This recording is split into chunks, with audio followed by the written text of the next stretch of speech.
सल्लल्लाहु अलैहि वसल्लम जब इस दुनिया में तशरीफ लाए तो इस दुनिया में जहालत थी, अंधेरा था, तरह तरह की जहालतें फैली हुई थी। लोग लड़कियों को जिंदा दफन कर दिया करते थे, आपस में खूरेजी का आलम था, बुतों की पूजा की जाती थी, हर तरफ जहालत का दौर था। आप सल्लल्लाहु अलैहि वसल्लम जब इस सरजमीन पर तशरीफ लाए, आप सल्लल्लाहु अलैहि वसल्लम के तशरीफ लाने के बाद एक अलग ही इस दुनिया का एक अंदाज था। आप सल्लल्लाहु अलैहि वसल्लम ने तर्ज जिंदगी दुनिया को जीने का रास्ता दिखाया है। लोगों पर जुल्म होता था, गुलाम बना लिया जाता था, लोगों को मजदूरी पर, जिस तरीके से आज मजदूरी करते हैं लोग, इस तरीके से लोगों को गुलाम बना लिया जाता था।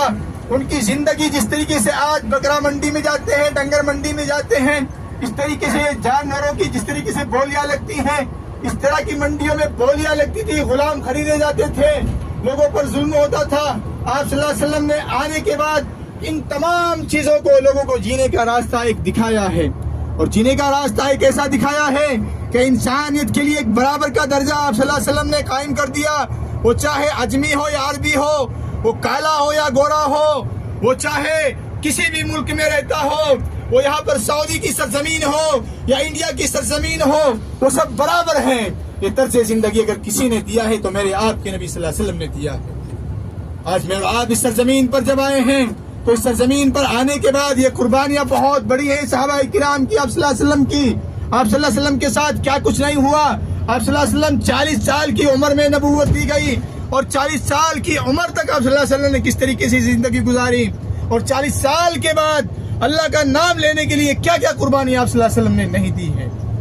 आप जरा इंडिया में देख लीजिए, आप कोई वर्क शुरू करते हैं, पॉलिटिशियन में जाते हैं, आपकी मुखालफत होती है, आप कोई नया कारोबार शुरू करते हैं, कंपटीशन होता है, लेकिन जो लोग हजारों साल से बूतों की पूजा करते थे, उनके अपने अपने कॉन्सेप्ट के हिसाब से चलते थे, जब अल्लाह का नाम लेने के लिए आप सल्लल्लाहु अलैहि वसल्लम ने उन लोग को कहा तो उन लोग की कैफियत क्या रही होगी। वो आप सल्लल्लाहु अलैहि वसल्लम की जान के दुश्मन थे, वो आपके चचा ताए भाई बहन, आपके चचा ताए, आपके खानदान के लोग वो जान के दुश्मन बन गए थे। आप सल्लल्लाहु अलैहि वसल्लम के साथ क्या सुलूक नहीं हुआ। उठ के उजड़ी रख दी जाती थी। ताइफ पर गए आप सल्लल्लाहु अलैहि वसल्लम, ताइफ गए तो पत्थरों की बारिश कर दी गई। ताइफ के 3 सरदारों को जब ईमान की दावत देने के लिए, पनाह के लिए कहा गया, उन बदमाशों ने आप सल्लल्लाहु अलैहि वसल्लम पर पत्थरों की बारिश की थी। और मैंने पढ़ा है किताब के अंदर, आप सल्लल्लाहु अलैहि वसल्लम जिस वक्त परेशान होकर बैठ जाते थे, वो बदमाश लोग आप सल्लल्लाहु अलैहि वसल्लम को खड़ा करते थे, फिर पत्थरों की बारिश होती थी। आप सल्लल्लाहु अलैहि वसल्लम के जूते मुबारक थे, वो खून से तर हो चुके थे। और उलमाए किराम ने लिखा है कि जिस वक्त एक सहाबी साथ थे, वो कभी आप सल्लल्लाहु अलैहि वसल्लम के सामने आते थे, कभी पीछे आते थे, कभी इस साइड आते थे, कभी उस साइड आते थे, लेकिन वो तन्हा आप सल्लल्लाहु अलैहि वसल्लम के पत्थरों पर जो आ रहे थे, उन पत्थरों को नहीं रोक सकते थे।